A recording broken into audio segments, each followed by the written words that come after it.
नमस्कार मंडळी, मुरंबा या मालिकेच्या पुढील भागामध्ये आपण पाहणार आहोत। रमा ही अक्षयची वाट पाहत असते आणि ती मनातल्या मनात अक्षयविषयी विचार करत असते। अक्षय जर या ठिकाणी नाही आले त्याचा अर्थ असा की मी कुठलाही निर्णय घ्यायला मोकळी आहे। त्यानंतर आपण पाहतो रात्रीच्या वेळी अक्षय हा रमाला शोधत असतो आणि तो विचार करत असतो की रमा ही कुठे गेली, कुठे दिसत नाही। मी रागवलो खरंच तर घर सोडून तर नाही ना गेली।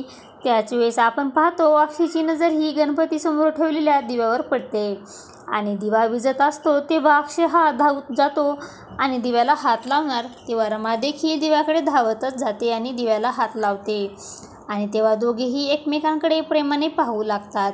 रमा ही अक्षयला विचारते, तुम्ही झोपला नाहीत का, बाहेर का आलात? आणि तेव्हा अक्षय हा खोटं बोलण्याचा खूप प्रयत्न करतो। माझ्याजवळचे पाणी संपले होते म्हणून मी पाणी घेण्यासाठी आलो आहे। आणि तेव्हा रमा ही त्याला विचारते, कुठे आहे पाणी? तेव्हा अक्षयजवळ पाणी नसते आणि त्याच वेळेस आपण पाहतो अक्षयला दिव्याचा चटका देखील बसतो। तेव्हा रमा बोलते, जर कोणी खोटं बोलत असेल तर गणपती बाप्पा त्याला शिक्षा करतो। तुम्ही मला पिलू आणि ब्लँकेट देण्यासाठी आला होतात। आणि तेव्हा अक्षय हा काहीच बोलत नाही।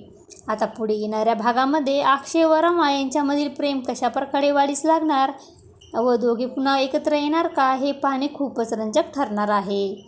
मुरंबा या मालिकेचे सर्व अपडेट पाहण्यासाठी आपल्या चॅनलला लाईक करा, शेअर करा आणि सबस्क्राईब करायला विसरू नका। धन्यवाद।